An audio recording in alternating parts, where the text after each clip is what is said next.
Assalamualaikum warahmatullahi wabarakatuh. Perkenalkan nama saya Wanolida Wandia dengan NIM 2203052 dari kelas RMIK A22. Nah, di sini saya akan menyelesaikan tugas saya dari mata kuliah analisis perencanaan. Nah, di sini saya akan menyelesaikan atau menjelaskan kembali dari beberapa materi yang sudah dijelaskan. Nah, sebelum itu saya akan menyampaikan keluh kesah saya. Sebelumnya, saya mohon maaf dan sebelumnya saya meminta izin kepada dosen mata kuliah analisis perencanaan. Untuk keluh kesah saya yang pertama yaitu eh,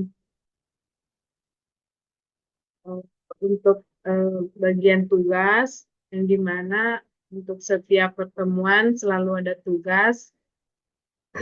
Di situ menurut saya cukup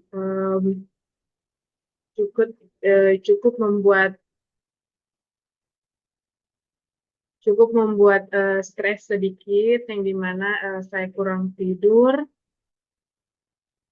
kurang menjaga kesehatan tubuh, dan yang pastinya em, selalu begadang untuk mengerjakan tugas dan untuk mengejar poin 3. Di sini juga saya banyak belajar,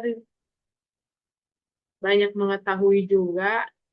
Mungkin dari tugas-tugas itu saya dapat memahami semua isi materi yang dijelaskan oleh dosen mata kuliah analisis perencanaan.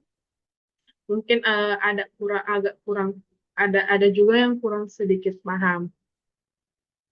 Kalau kesah saya cuman pada bagian tugas saja, karena di situ butuh banyak energi untuk mengerjakan tugas tersebut.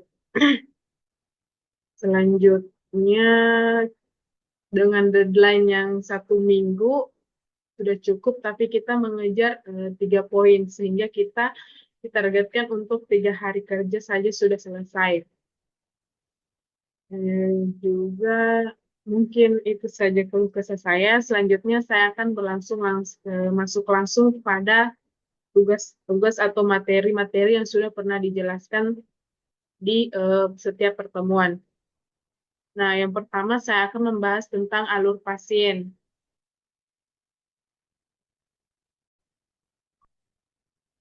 Nah, selanjutnya saya akan menjelaskan mengenai alur datangnya pasien. Nah, pertama pasien datang.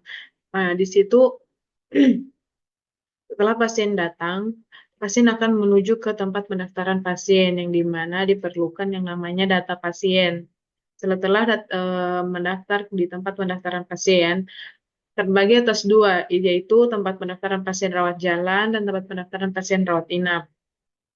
Nah, ke rawat jalan dulu. Setelah pasien melakukan pendaftaran rawat jalan, tempat pendaftaran rawat jalan, setelah itu melakukan registrasi, lalu melakukan pemeriksaan penunjang, lalu ke pemeriksaan, lalu ke poliklinik, yang dimana setelah poliklinik, pasien melakukan pemeriksaan penunjang, yaitu seperti lab. Atau bisa juga setelah dari poliklinik, pasien langsung ke bagian berkas rekam medisnya, langsung masuk pada bagian resep. Atau langsung masuk pada bagian apotik. Setelah mendapatkan resep obat, pasien akan masuk pada bagian apotik dan mengambil obat. Setelah mengambil obat, pasien akan menuju kasir dan pasien pulang. Namun apabila pasien memerlukan pemeriksaan lab, maka pasien setelah dari poliklinik maka akan ke laboratorium, dan setelah dilakukan pemeriksaan lab, pasien juga akan menuju ke pengambilan resep, dan setelah mengambil resep, pasien akan menuju ke apotik. Setelah mengambil obat, pasien akan menuju kasir dan pasien pulang. Nah, selanjutnya kita masuk pada pasien rawat inap. Nah, setelah melakukan pendaftaran pasien rawat inap, pasien akan menuju ke ruang administrasi rawat inap, yang di mana pasien akan menuju entah ke ruang bersalin, atau ke IGD dulu. Dari IGD ke perawatan, lalu dari IGD dan keperawatan bangsal dan langsung masuk ke ruang rekam medis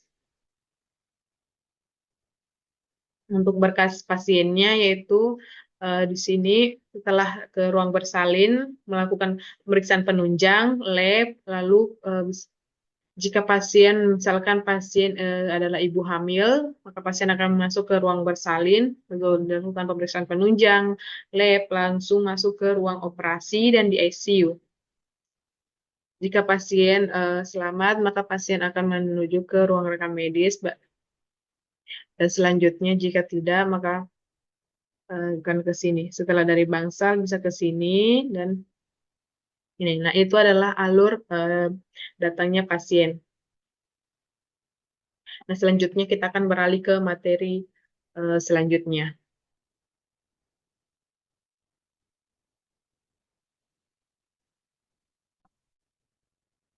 Nah, itulah tadi.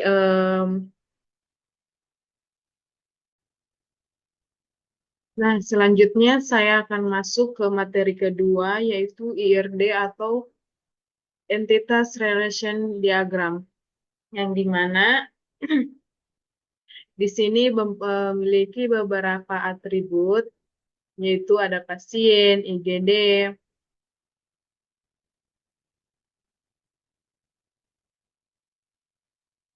IGD, laboratorium, poliklinik, dan pegawai. Dan ada apotik. Nah, di sini yang pertama kita masuk pada pasien. Pada atribut pertama pasien yang dimana di sini ada beberapa entitas, yaitu ada nomor pendaftaran, nama pasien, tanggal lahir, status, jenis kelamin, dan alamat. Nah, di sini kita akan coba masuk pada formulirnya. Kita akan coba masuk pada formulir identitas pasien tersebut.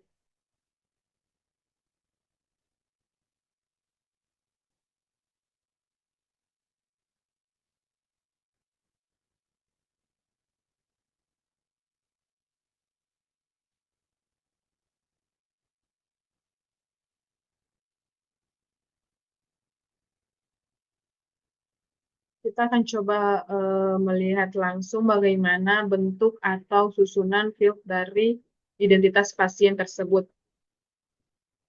Nah, di sini ada pada form 1.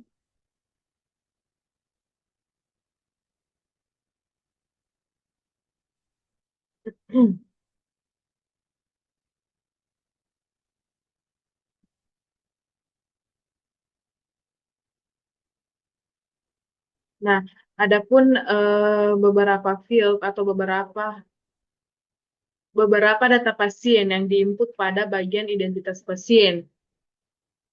Nah, di sini ada nomor RM, nama, tempat lahir, tanggal lahir, alamat, pekerjaan, asuransi, nama penanggung, pekerjaan, hubungan, kelompok dinas, pekerjaan, nama penanggung jawab, ada pekerjaan penanggung jawab, hubungan dengan pasien, kelompok dinas, kesatuan, pangkat, NIP, status tempat pemeriksaan, dokter rumah sakit, waktu pengirim, nomor urut, dan jenis kelamin. Nah, untuk pada bagian asuransi, ada beberapa pilihan, yaitu ada BPJS, Prudensial, AXA, dan menu lain. Nah, selanjutnya, pada bagian form atau pada bagian formulir identitas pasien ini diisi pada saat pasien masuk atau pertama kali mendaftar pada rumah sakit tersebut. Nah, setelah kita masuk pada atribut pasien, kita masuk pada relasi pada tempat pendaftaran pasien. Yang dimana pada tempat pendaftaran pasien ini ada nama pasien, tanggal masuk, kode tujuan, jenis kelamin, dan nomor RM. Nah, di sini bisa saja ke tempat pendaftaran pasien rawat inap dan bisa juga pada tempat pendaftaran pasien rawat jalan. Nah, selanjutnya karena tadi pada bagian tempat pendaftaran pasien ada dua bagian, yaitu tempat pendaftaran pasien rawat jalan dan pada tempat pendaftaran pasien rawat inap, yang di mana di sini ada formulir pendaftaran pasien rawat jalan. yang dimana ada pun yang diinput pada bagian formulir pendaftaran pasien rawat jalan ini, yaitu ada nomor RM, tanggal kunjungan, pelayanan yang dituju atau polik yang dituju atau bagian pemeriksaan penunjang yang lain. Di sini juga diisi dokter RS yang akan menangani pada bagian pemeriksaan atau pada bagian poli. Selanjutnya ada waktu dia datang dan waktu dia masuk atau mendaftar pada rumah sakit. Selanjutnya nomor urut untuk antrian pada poli. Selanjutnya ada kode pasien dan umur pasien tersebut.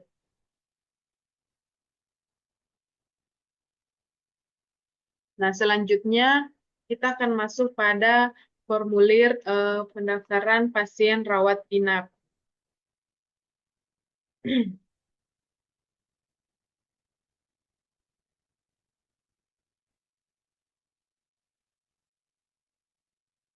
Nah, di sini ada tampilan menu untuk mempermudah melihat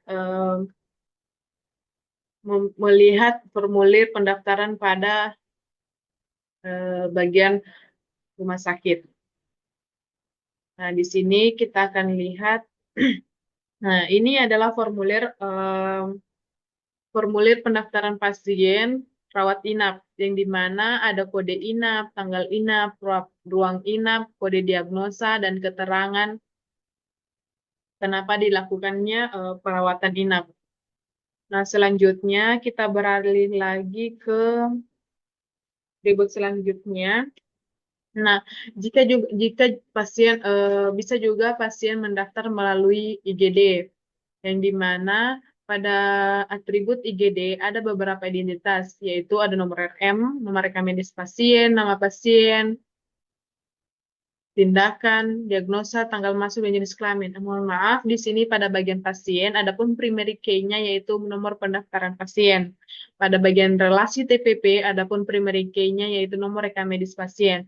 Nah, pada bagian IGD, yaitu primary key-nya atau primary-nya yaitu kata kuncinya yaitu pada nama pasien.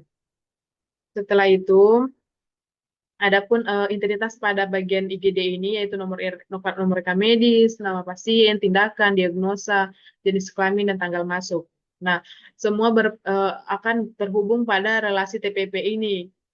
Kenapa dikatakan relasi? Karena TPP ini terhubung dari beberapa bagian, yaitu bisa juga dari bagian IGD. IGD akan mendaftar dan akan masuk pada bagian tempat pendaftaran pasien. Begitupun pendaftaran rawat inap, rawat jalan, dan pasien juga akan datang pada bagian TPP. Nah, selanjutnya, setelah dari TPP,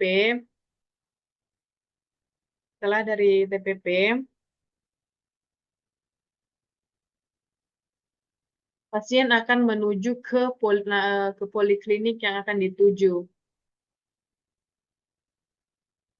Pasien akan menuju ke poliklinik yang dituju, yang gimana adapun identitas yang ada pada poliklinik itu yaitu kode polik, nama polik, dan diagnosa, pemeriksaan, umur nama pasien, dan nomor rekam medis. Nah, kita akan masuk pada bagian formulir poliklinik.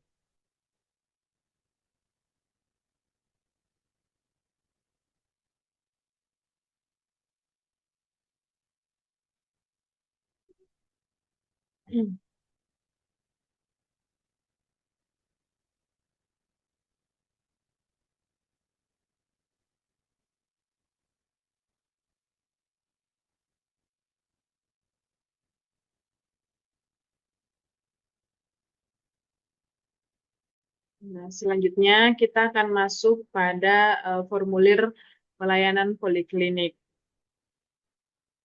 Sebelum itu, di sini juga ada formulir tindakan, obat, tindakan dan diagnosa, yang dimana pada form tindakan itu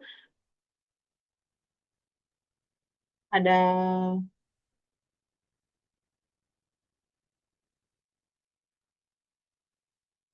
maaf, di sini kita atur dulu. Untuk projectnya itu di formulir 14 untuk menu utama yang ada pada aplikasi.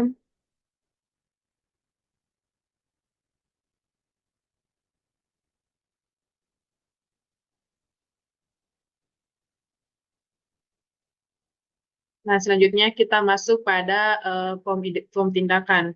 Nah, pada form tindakan itu ada kode tindakan dan nama tindakan yang akan dilakukan. Itu adalah formulir independen. Selanjutnya ada diagnosa, yaitu kode diagnosa dan nama diagnosa. Nah, selanjutnya kita akan masuk pada formulir pelayanan poliklinik, yang dimana yang adapun data dibutuhkan yaitu kode pasien, nomor rekam medis, nama, jenis kelamin, kode inap, ruang rawat inap, kode diagnosa. Nah, untuk nama dan jenis kelamin ini sudah terhubung pada nomor RM atau saling berhubungan karena sudah pernah mendaftar pada bagian identitas pasien sebelumnya. Nah, ini ruang rawat inap, tanggal kunjungan, keterangan, kode diagnosa, dan nama diagnosa. Nah, selanjutnya kita masuk pada pemeriksaan. Nah, pemeriksaan ini merupakan relasi juga yang dimana bisa saja pemeriksaannya hanya pada poliklinik, bisa juga pemeriksaannya butuh pada laboratorium. Nah, adapun field-field yang ada pada pemeriksaan ini, pada pemeriksaan itu nomor rekam medis, nama pasien, dan diagnosa. Pada bagian laboratorium, adapun identitasnya yaitu hasil lab, kode diagnosa, kode tindakan, dan nama pasien. Nah, setelah melakukan dua pemeriksaan di atas, selanjutnya masuk pada bagian administrasi atau pembayaran. Ini merupakan relasi juga karena bisa saja pasien ke poliklinik dan langsung melakukan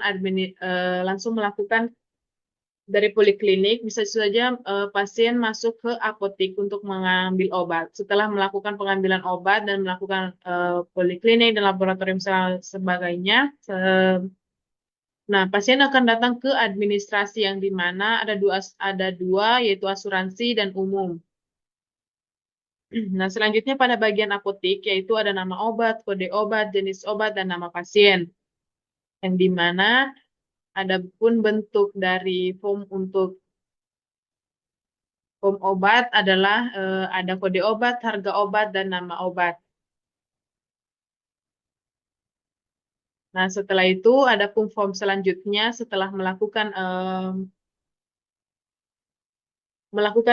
pelayanan pada rumah sakit atau pendaftaran pada rumah sakit, entah itu pasien rawat inap dan rawat jalan, pasien akan pulang. Yang di mana ada pun eh, form rawat inap pulang, yaitu ada kode pasien, tanggal pulang, jumlah bayar, petugas.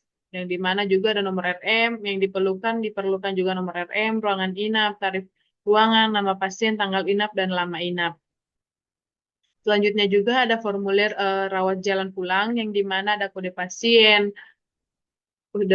obat, bayar obat, dan jumlah bayar. Nah, selanjutnya kita masuk lagi pada ERD-nya. Nah, di situ sudah saya jelaskan beberapa formulir yang berkaitan dengan tugas ERD saya. Nah, selanjutnya saya akan beralih pada bagian normalisasi atau bagian input-output. Bagian formulir input-output ada pada akses. Nah, di sini saya membuat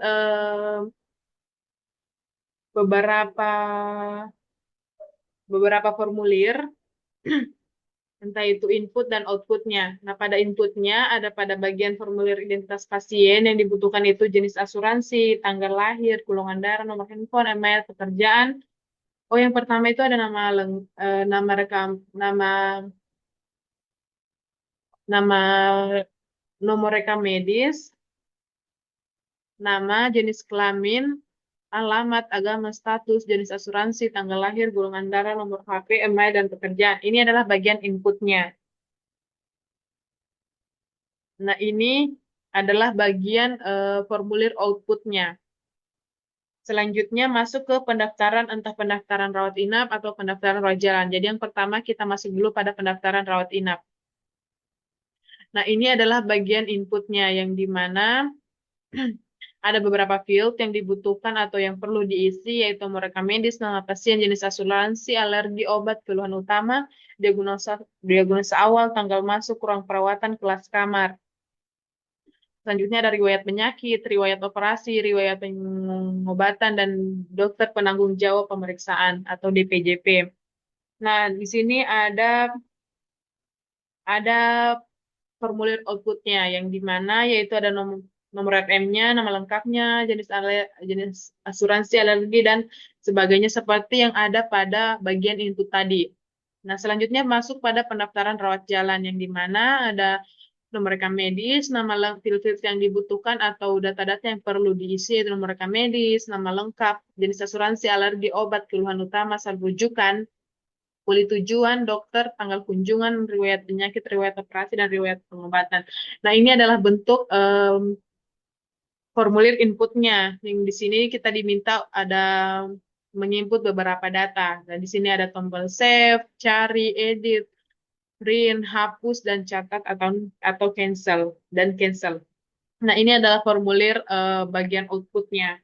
Sama seperti bagian atau sama seperti data-data yang telah diisikan pada input tadi. Ini pendaftaran rawat jalan. Selanjutnya kita masuk pada pendaftaran radiologi atau pemeriksaan radiologi jika pasien ingin melakukan radiologi atau pemeriksaan radiologi. Selanjutnya adapun yang perlu diinput yaitu nomor RM, nama, umur, dokter, baik nama, umur, dokter, alamat, tanggal pemeriksaan, diagnosa. Dan adapun beberapa pilihan tindakan pemeriksaan yaitu ada X-ray, foto thorax, AP, USG, USG tiroid, USG gestis, CT scan, MRI kontras, MRI kepala, dan MRI abdomen. Dan terakhir ada catatannya. Selanjutnya kita masuk pada bagian outputnya, form outputnya. Nah, setelah kita mengisi beberapa data tadi, maka akan muncul seperti ini, form radiologi bagian outputnya.